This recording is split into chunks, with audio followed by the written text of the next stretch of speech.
Om Bhadram Karnebhih Shrunuyama Devaha Bhadram Pashyema Akshabhiryajatraha Sthirairangai Stushtuvam Sustanubhihi Vyashema Devahitam Yadayuh Sustina Indro Vruddhasavaha Sustina Pusha Vishwavedaha Sustina Stakshu Arishtanemi Sustino Brihaspadir Didhad Om Shanti Shanti Shanti. Om Almighty Lord, let us be capable of performing sacrifices and hear auspicious sounds with our ears and see auspicious forms with our eyes, with strong and steady limbs and body, and remaining ever prayerful to the Almighty God. Let us spend our God-given life directing our energy and our mind only to auspicious things. Om peace, peace, peace.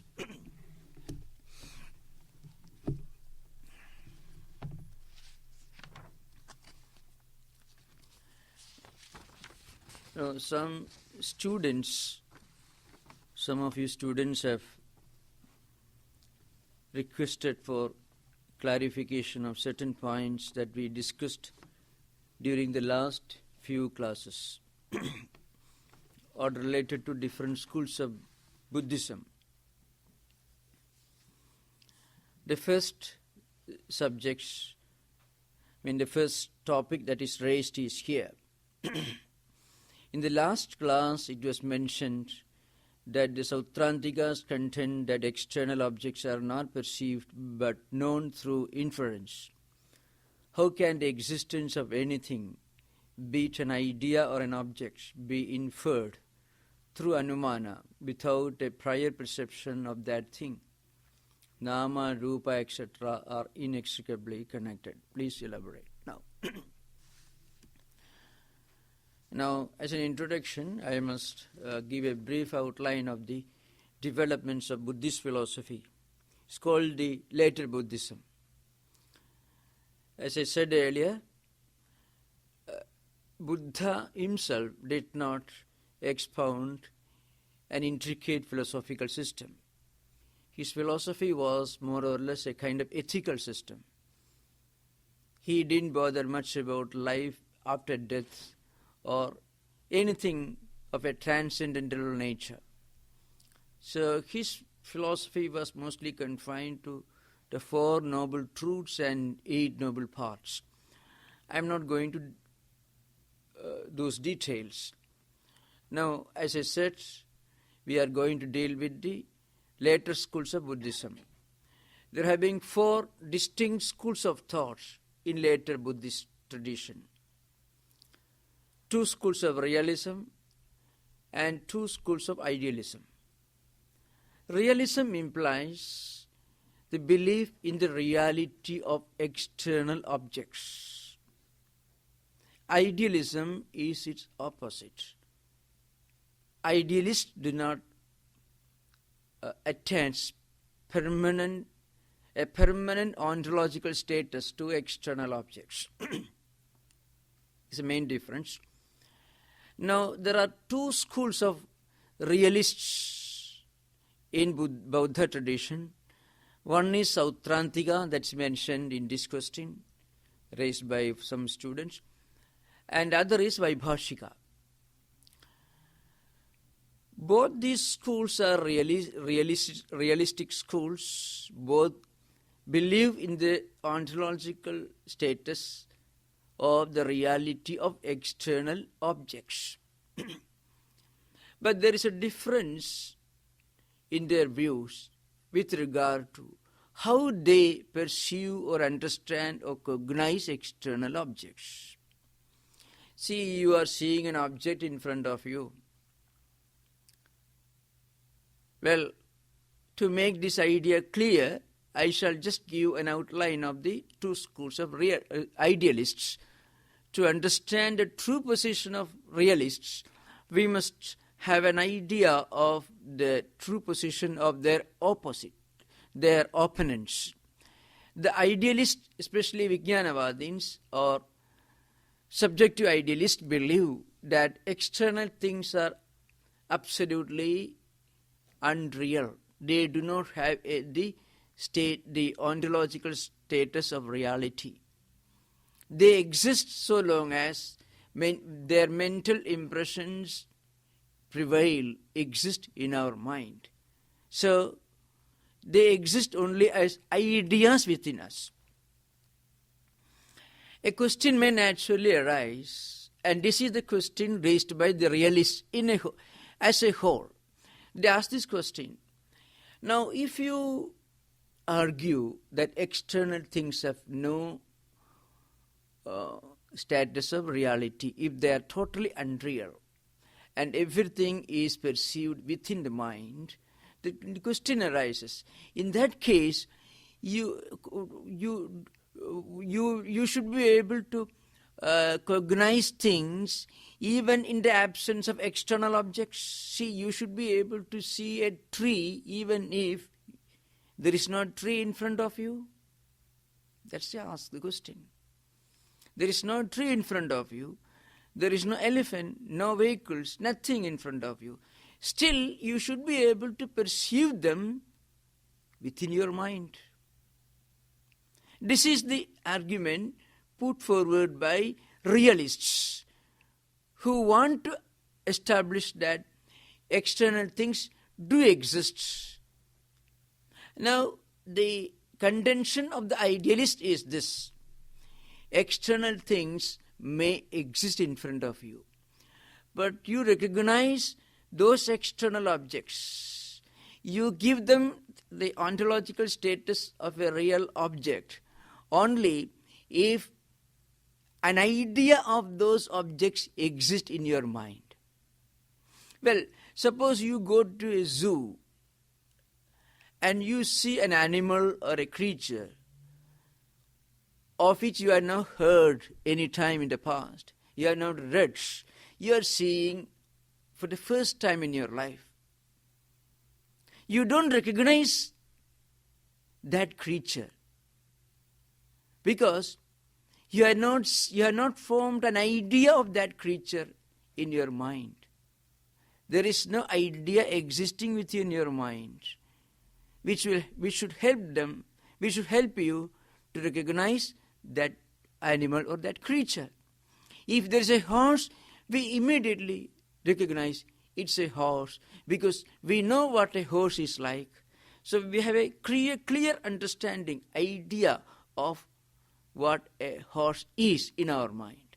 So when we see a horse in front of us, we immediately recognize it is the horse. So there is always a connection between the mental idea, mental impression and the external objects. With regard to cognition,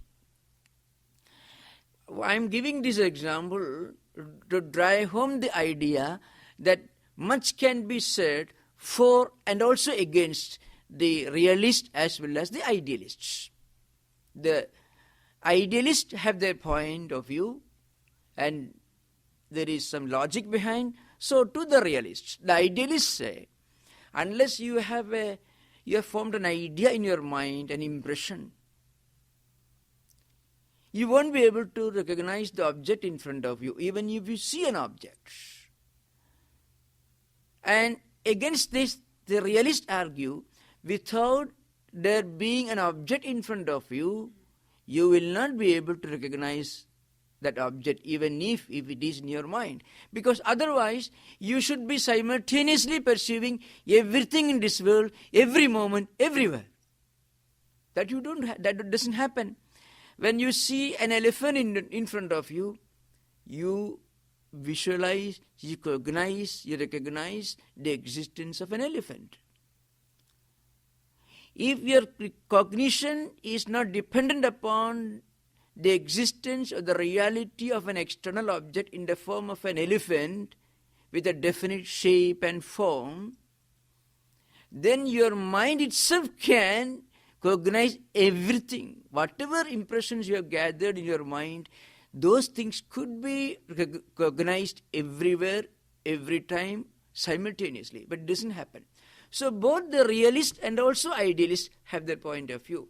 Now I am coming to the Sautrantika school of philosophy, which is subject of discussion here. Sautrantikas, as I said earlier, believe in the reality of external objects. But they say these external objects cannot be directly perceived.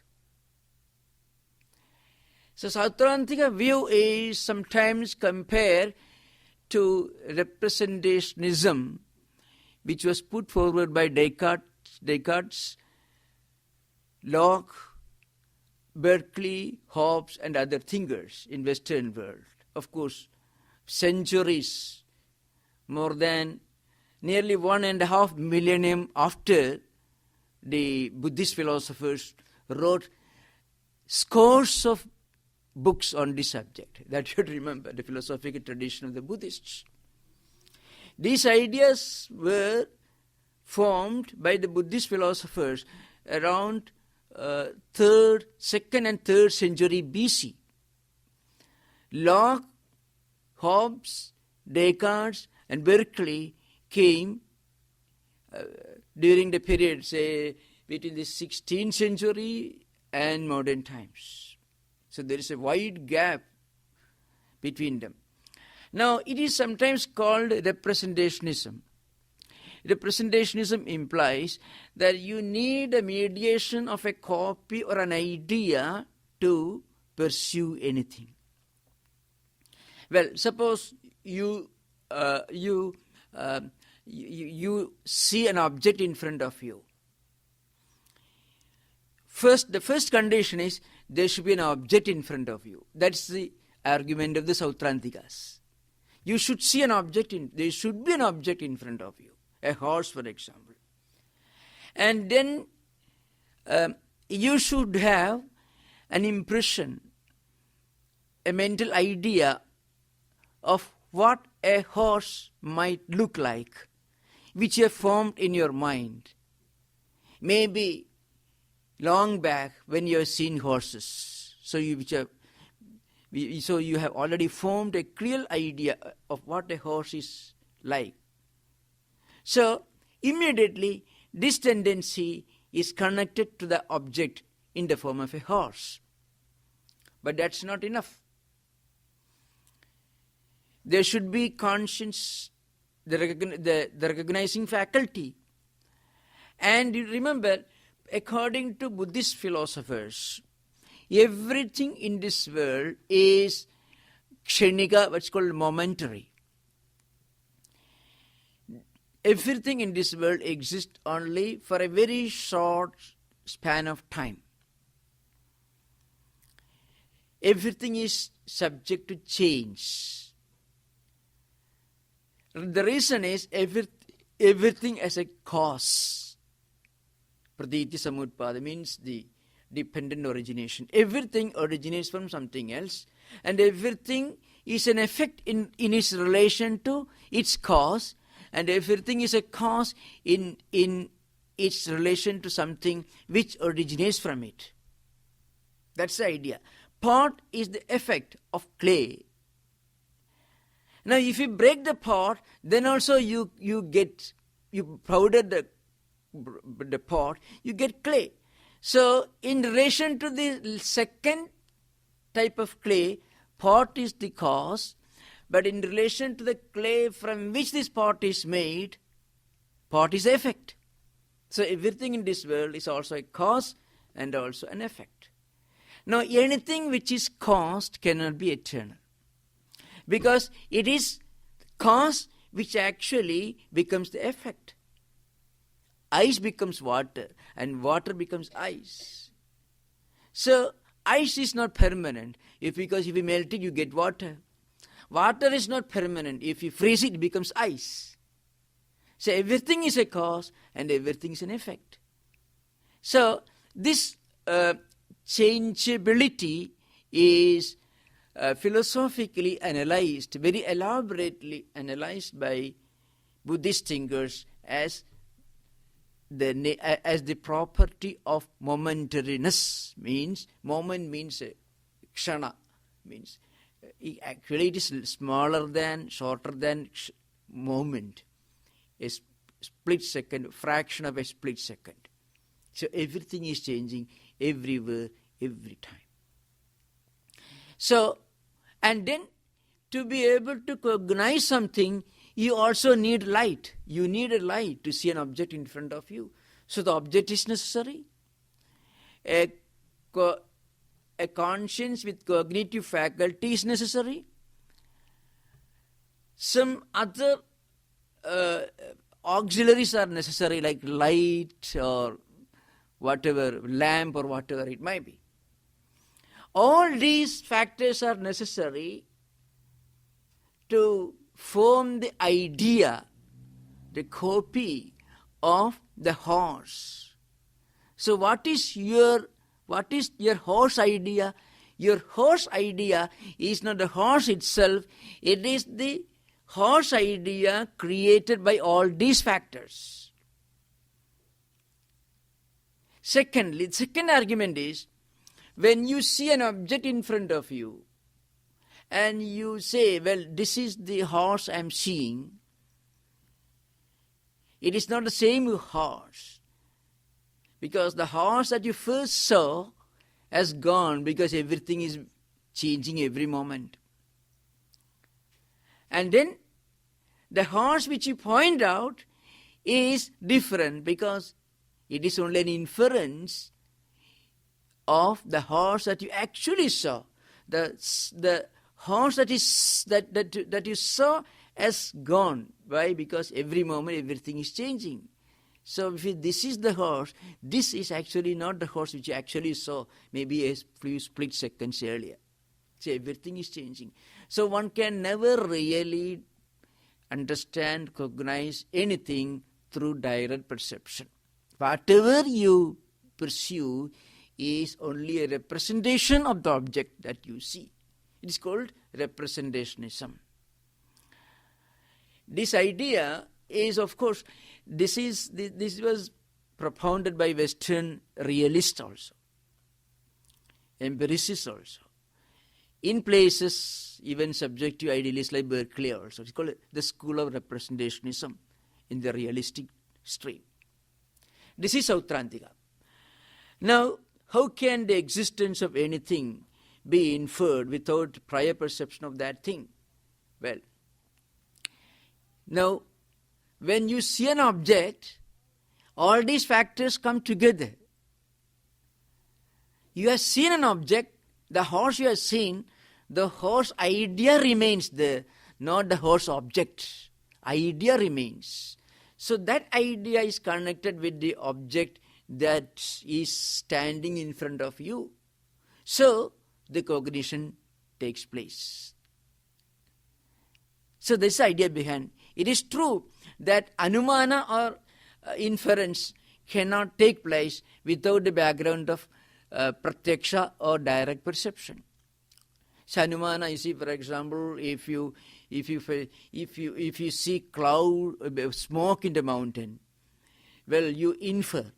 The classical example among Indian logicians, you infer there is fire.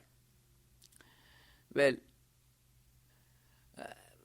suppose a child, a small child, or a moron who has no brain, no ability to perceive anything, if he sees a lot of smoke coming from the top of a mountain, he may not be able to infer that there is fire there, because he won't be able to remember the previous experiences, because that person should have seen fire associated with smoke. So the association is clearly registered in his mind. So that impression comes to the surface. So he infers, if there is smoke, there should be fire. Without fire, there can be no smoke. So this is directly related to previous experience. Not only previous experience, remembrance of a previous experience. The remembrance which comes to the mind in the form of a recollected idea, which comes from a registered impression. Because formerly you have walked through some mountainous places, and there was smoke. Later you made inquiry, somebody told you there is fire burning, that's why there is smoke. So you formed this idea. So this registered. And this idea takes the form of an impression and tendency. After 10 years, if you're walking through the road and if you see smoke coming from a nearby mountain, you immediately infer. So inference means anumana. There is fire. So inference is not possible without direct perception. So that is true. But Sautrantikas, their argument is this. This mediation, representationism or representation creates the background for the perception. Not perception, perception in the form of inference. Recognition of the objects in the form of inferential, that is bahya anumeyavadinaha, means their position is you come to know of external objects only through inference. Inference has got a background of perception. So what you really pursue through inference is really direct perception itself. You call it by a different name. That is the view of their opponents called Vaibhashikas, the other school of realists. In fact, among Buddhists, they are the real realists, Vaibhashikas, who believe that external things are real and they can be perceived. They call it Bahya Pratyakshavadanah. Pratyaksha means direct perception. So, their opponents, the other school of realists, known as Vaibhashikas, who believe in direct perception, argue. They try to refute the views of Sautrantikas by saying that what you call inference is in reality our perception only, because no one can infer in a vacuum. You need the background of a recollected memory to associate what is happening in front of you.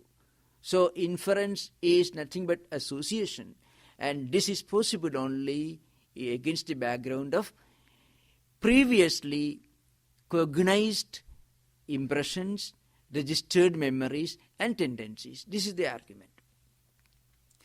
So the question is, without that is true, without prior perception, inference is not possible. That's why among the realists, the views of Vaibhashikas or Bahya Pratyakshavadanah, or those who argue that things are real, external objects are real, they could be perceived through direct perception. Their views are supposed to be more logical. Remember, these arguments and counter-arguments all came to an end once for all after the emergence of Shankaracharya. Because Shankaracharya took up all these different views and elaborated in his masterpieces. So after Shankaracharya's emergence, there had not been any important dialectical or polemical response from the Buddhist philosophers. That's the idea behind. There are three important doubts. Perhaps we won't have any class today. Anyway, I will discuss this point. It's very important to a proper understanding of the Vedantic philosophy, especially in the Mandukya Karika Prakriya, as it's called in Gaudapada's approach. You mentioned that there are some common points between Gaudapada's Ajatavada and Nagarjuna's Shunyavada, because he was essentially a Vedantin. One of the main that's one thing. One of the main similarities seems to be that the Madhyamika view does not deny reality, but only the apparent phenomenal world we pursue in our ignorant state. Could you go over the similarities in thought between the two and where they fundamentally differ? Now, as an introduction, I will just point out a few important points. Madhyamika philosophy was expounded by Nagarjuna. in his famous book. It's called Moola Madhyamika Shastram or Madhyamika Karika. Nagarjuna was the chief exponent of Shunyavada, or the doctrine of emptiness, the doctrine of voidness. Now, the idea of non-origination, that's what I'm coming to. And also the concept of Shunyavada. Now, Nagarjuna does say in his Madhyamika Karika that the phenomenal things are not absolutely real. They are what in his own language, Loka Samvriti Satyamcha Paramarthataha. This is the statement in Madhyamika Karika. He says there is absolute reality which is Shunya, which is the only reality. And then the phenomenal reality, the relative reality, what Vedantins call the Vyavakarika Satta, the relative entity, this world and all these external phenomena, all these are unreal. It's called Samvriti Satya or Loka Samvriti Satya. That is only relative truth, common sense objects. Everything in this world you find. Whatever you see around you, even the human body, the five senses, the cells, the flesh, the blood, everything, bones, everything. So also the valleys, mountains, rivers, everything.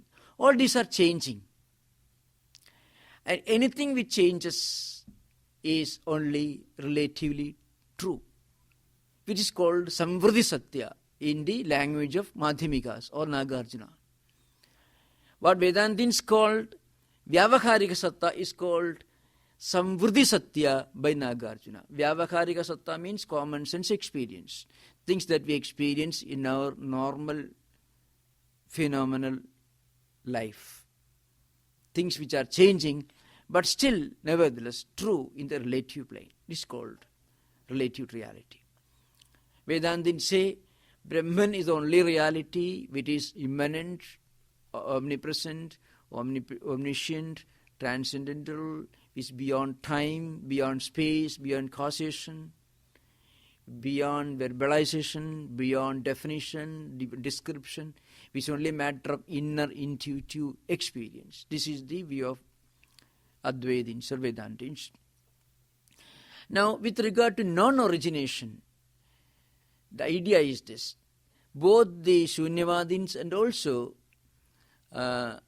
Advaitins do argue that the world as such has not come into existence. Why?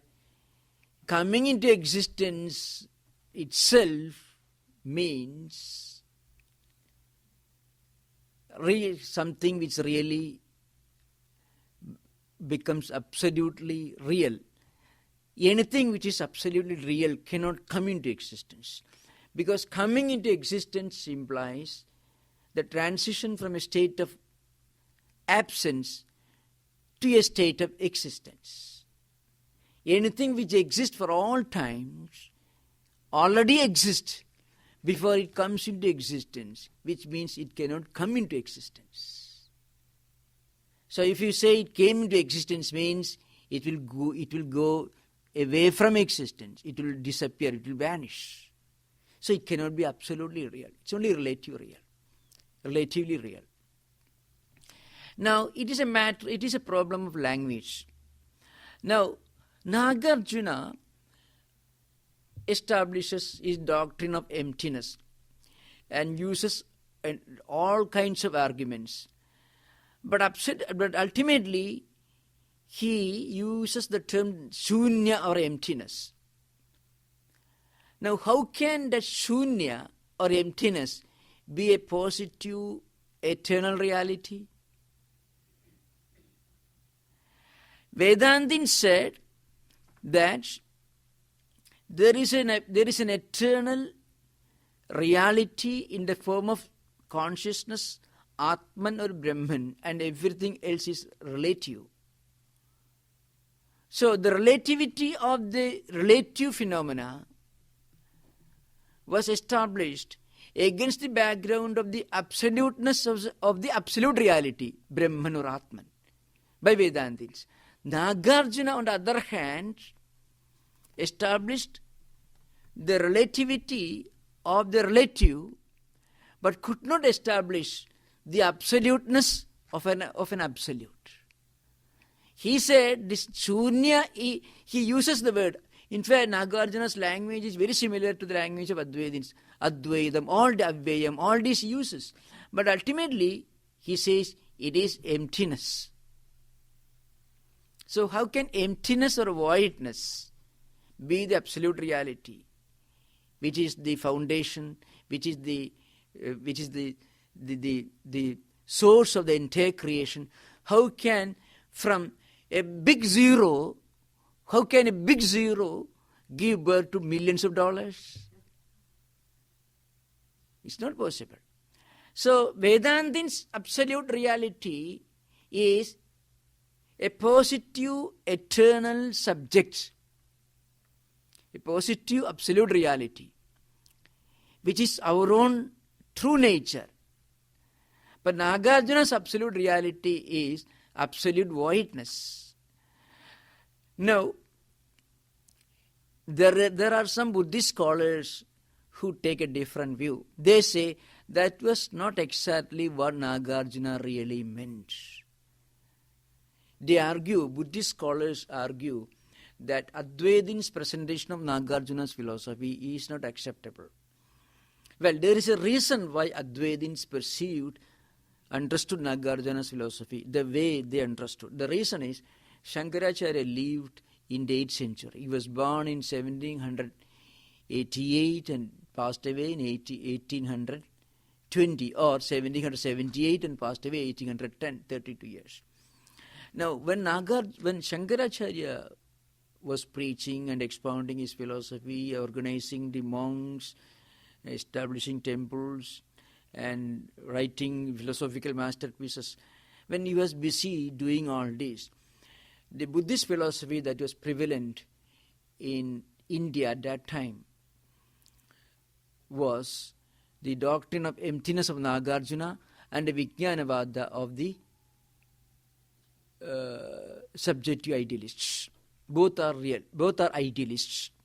Nagarjuna's philosophy was expounded by Buddhist scholars as a philosophy expounding the philosophy of total absolute emptiness. That was how it was preached and expounded. So Advaitins like Shankaracharya responded to that interpretation of Buddhism, which was popular and which was taught in universities like Nalanda. Nalanda was a big university. Tens of thousands of 23,000 students studied, and there were thousands of teachers, students from China, Sri Lanka. Of course, Japan had not become a Buddhist country at that time, but started spreading in Japan, but not fully become. And many other parts of the world, civilized world, students used to come to Nalanda University. So this doctrine of emptiness was the philosophy that was prevalent at that time. At least that was the school of thought which passed for Nagarjuna's Madhyamika Siddhanta, or the philosophy of doctrine of emptiness, Shunyavada. The other school of idealism was Vijnanavada, or subjective idealism, of Asanga, Maitreyanatha and others. Now, one point to remember is these Vijnanavadins or subjective idealists had a different approach till 4th century AD. According to the early philosophers of Vijnanavada, subjective idealism, the mind or consciousness, chittam as they call it, is an eternal, unchanging subject, an absolute reality. So they accepted, or they gave the ontological status of absolute reality to what they called the eternal subject, or chittam, or consciousness. and everything else is fleeting, changing. But when Shankaracharya was preaching, another school of Vijnanavada had become prominent. After the famous logician known as Dignaga became the chief exponent of Buddhism. So he wrote a famous book, Alambana Pariksha. And in this book, Dignaga established the view that everything in this world is impermanent. The earlier subjective idealists or Vijnanavadins argued that mind or consciousness is the eternal reality, unchanging subject, which is absolutely real. Everything else is changing. It's only relative. But the later Buddhists like Dignaga argued that even this permanent absolute consciousness or mind also is impermanent.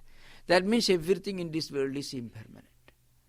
So Shankaracharya took up that school of Buddhism and refuted it. That's the idea behind. So I shall just a few more points I shall establish. I shall try to make clear to you.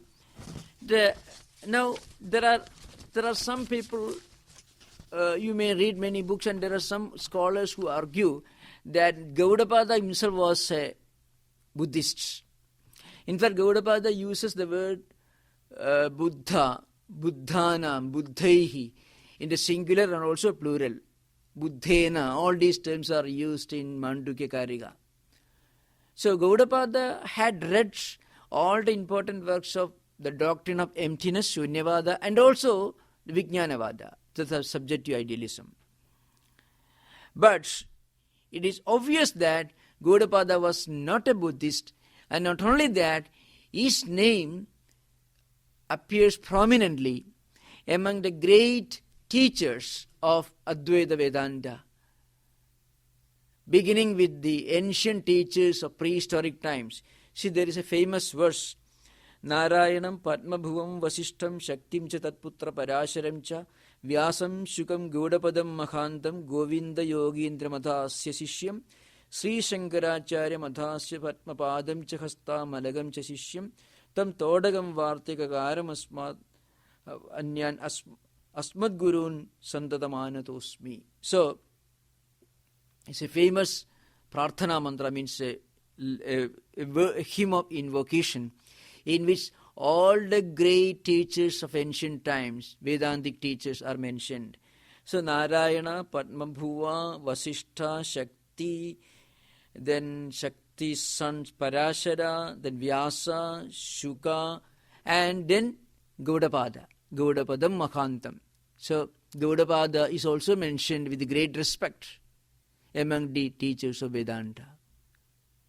And this hymn of invocation is reverently recited by all the great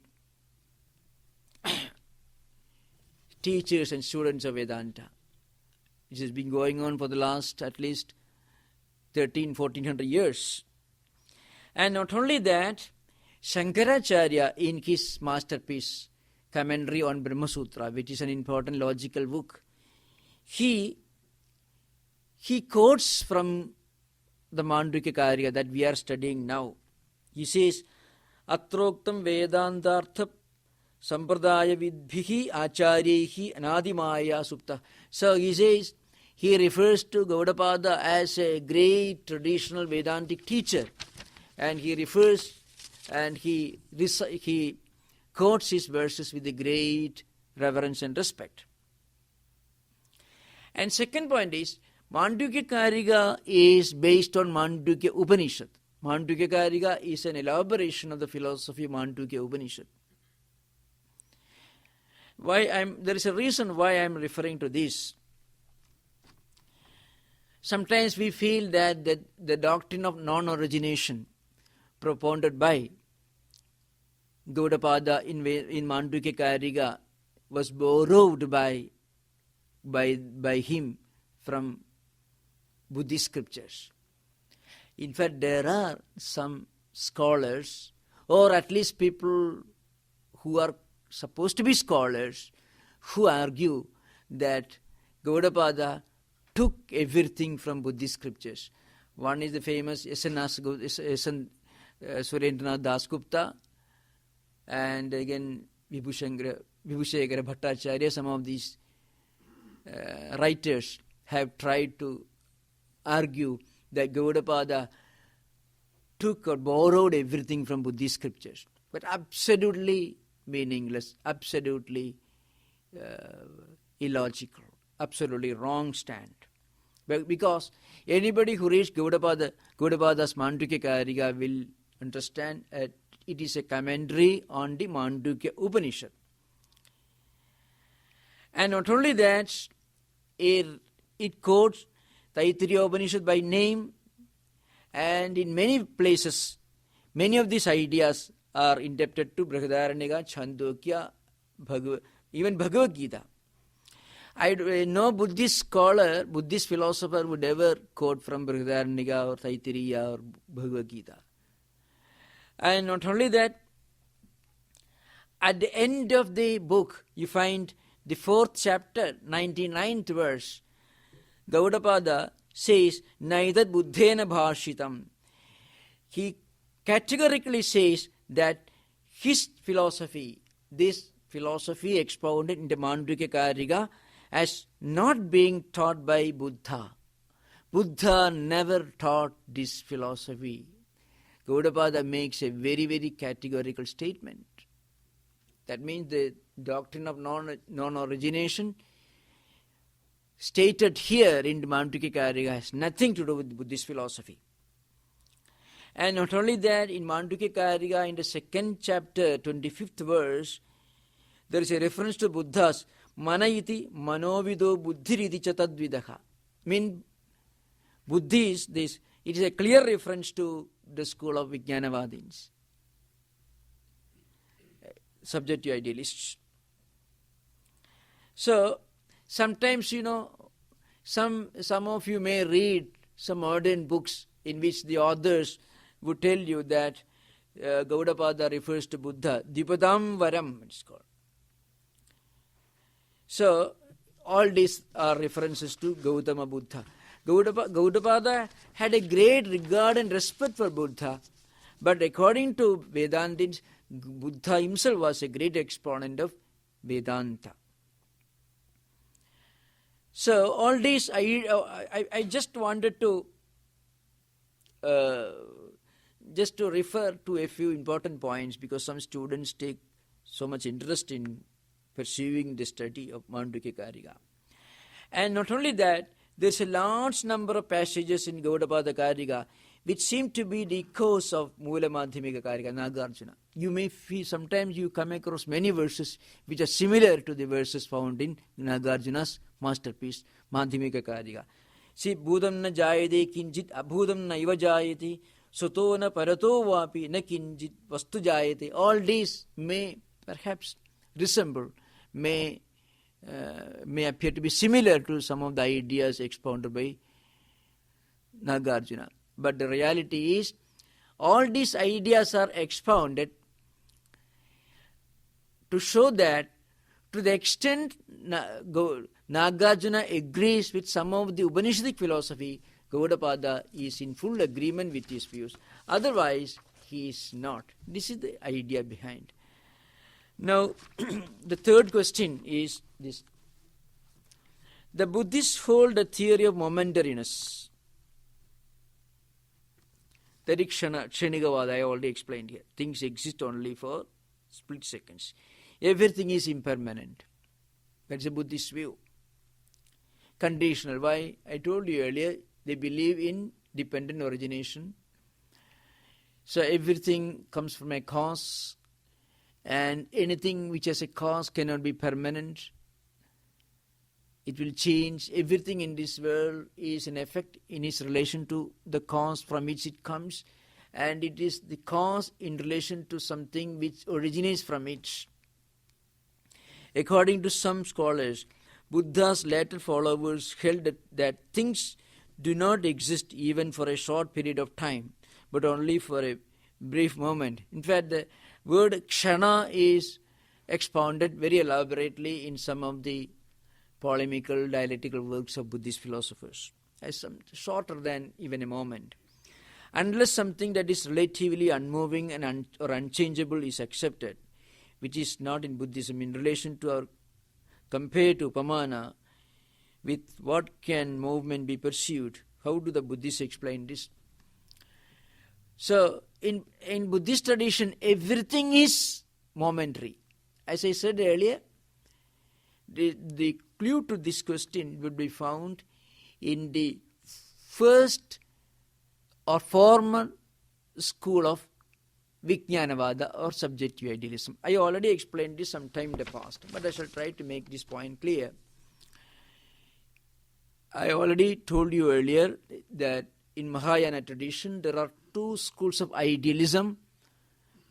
The school of emptiness, the philosophy of emptiness, the philosophy of voidness of Nagarjuna, and the subjective idealism of Vijnanavada. These are the two schools of idealism in later Buddhism. In the Vijnanavada school, the earlier stream was termed as Alaya Vijnanavada. I already referred to this earlier. This earlier school of Buddhism was elaborated and expounded by the great early Buddhist thinkers like Maitreyanatha, etc. So, according to the early Buddhists, Vijnanavadins, Chittam or our mind is the eternal subject, unchanging, it's permanent. And everything else is impermanent. So Alaya Vijnana, Alaya means house, residence, the place where you live, the source. So Vijnana means mind, consciousness. So according to the early school of Vijnanavadins or subjective idealists, mind or consciousness or chittam is permanent. They call it Alaya Vijnana. In contrast to this, all other external objects or tendencies and impressions, they are called Pravritti Vijnana, means they are all they are innumerable, they come and they go. Impressions and tendencies related to momentary perception of momentary objects come and go. They are eternally changing.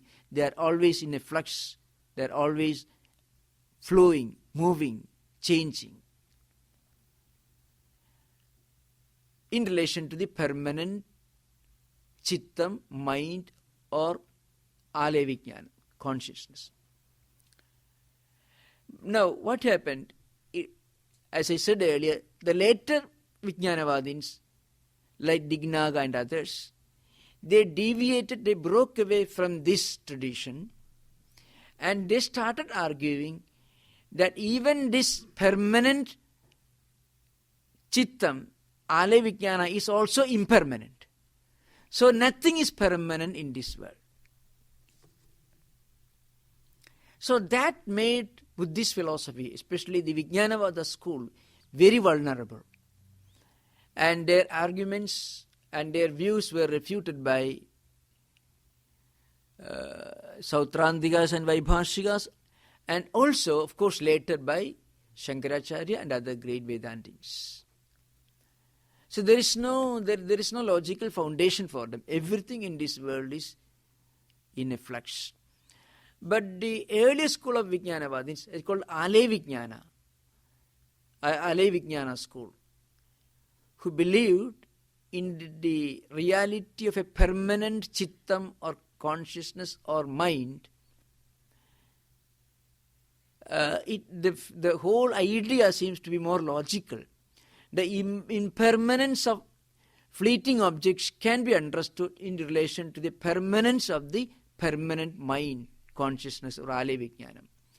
But when the new school, which is called Swatantra Vijnana school, came into prominence, Buddhist philosophy became very, very vulnerable, because the permanence of the permanent Ale Vijnanam was refuted, and it was degraded into an impermanent, fleeting object by the later school like Dignaga and others. The famous book is Alambana Pariksha, and a commentary on that book by Dharmapala. You see, I'm not going to those details. Now we will come to the text proper. So normally once a fortnight, we call 2 weeks, we can have a discussion. Some of you have got doubts, ideas for clarification. You can type or write somewhere and give me. I shall try to explain.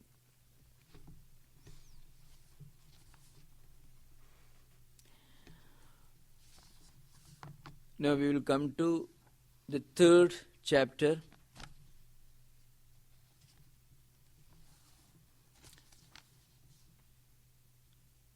We are dealing with the 7th verse of the 3rd chapter.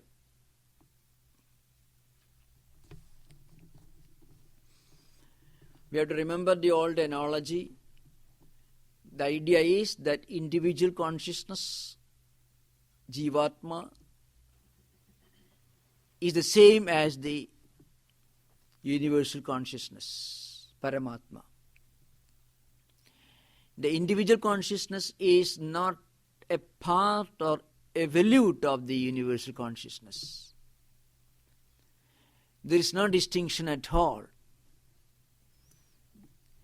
We have to remember, we have to recollect the analogy of a pot that is kept in front of us. There is space confined to the pot, and there is space outside of it. We can't say that the space within the pot is a part or a volute of the space outside, because the space doesn't change, it doesn't evolve, and it doesn't break into pieces. The moment that pot is broken, the space that appears to be confined to the pot merges with the universal space outside. Similarly, the moment we realize that we are not this psychophysical mechanism, that we are the eternal consciousness, we are the Atman, the moment we identify our unity with the universal consciousness, at that very moment we realize our true nature. We are one with the universal consciousness. Thus, that idea is explained here. Na akashasya ghadakasho vikara avayavo yatha naivatmana sada jivo vikara avayavo tatha. So ghadakasha means the space confined to the pot. Sometimes we may argue, but you may say that the space confined to the pot is a part or a volute of the universal space. No. In fact, there is no such differentiation at all. No evolution taking place, no change taking place, no breaking apart. They are the same. We already explained this earlier. Now, what about those who really think that we are different? The Vedins, for example, those who belong to the Madhva school, they believe that everything in this world is different from everything else. God is different from us. We are different from God. Every being is different from every other being. Every creature is different from every other creature. Every object is different from every other object. So according to these pluralists or dualists, if you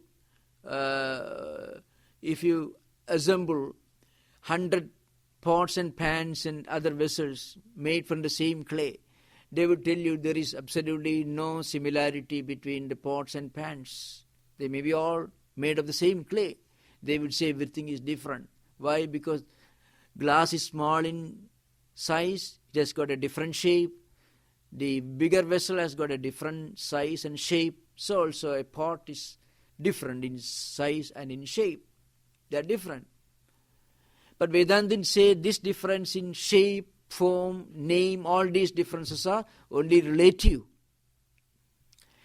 Behind this, there is the underlying unity, the thread that unifies all these different vessels made from the clay. Why? The clay is the common factor. That's unifying threads, which unifies, harmonizes all these different objects. So as clay, they are the same. But we don't use a pot for drinking water, we have to use a glass. So for practical utility, we may not be able to use all these objects for the same purpose, but that doesn't affect the unity or identity or uniformity of all these objects. This is the idea behind. So, yatha bhavadi balanam gaganam malinam malehi. What about these people who think that everything is different from everything else? They are like children.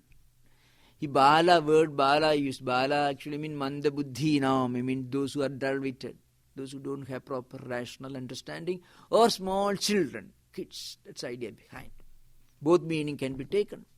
Children, when they look at the sky, for example in the evening, when there is a lot of dust and cloud, if the child asks you, why is the sky black or blue?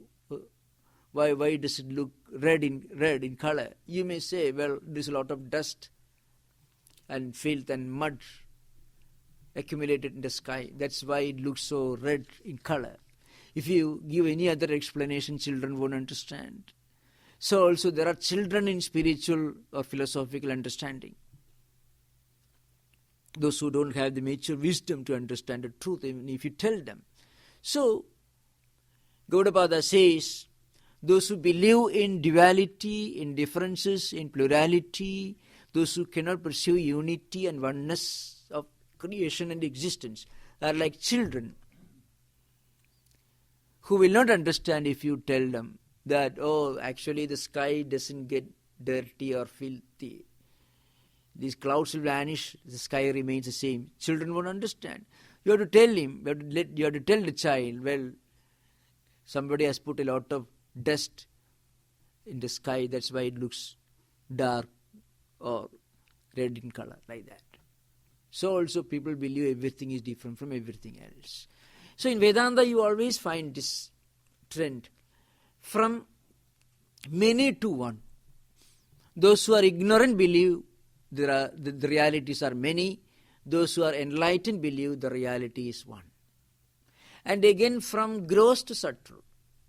Those who do not have spiritual enlightenment or philosophical insight will believe that things are as they are seen, because they can see only the gross dimension of things. But those who are spiritually or philosophically evolved will realize that there is a subtle reality behind everything. All that is seen have a different subtle reality behind. So there is always a movement or evolution from many to one. When you become spiritually evolved, you move towards the ideal of one, unity, oneness, identity between the individual soul and universal soul. When you are in a state of ignorance, we believe in duality and plurality. And again there is a movement from without to within. At the grossest level, when we believe in duality and plurality, when we believe in many, when we cannot see the one behind the many, then we are looking only at the surface of things. So we can see things only from outside. But as we grow deeper, as we realize the immanent reality within, we also realize that this immanent reality is also the omnipresent reality. Then there is a spiritual evolution from without towards within, from gross to subtle, from many towards one, and from dualism to non-dualism.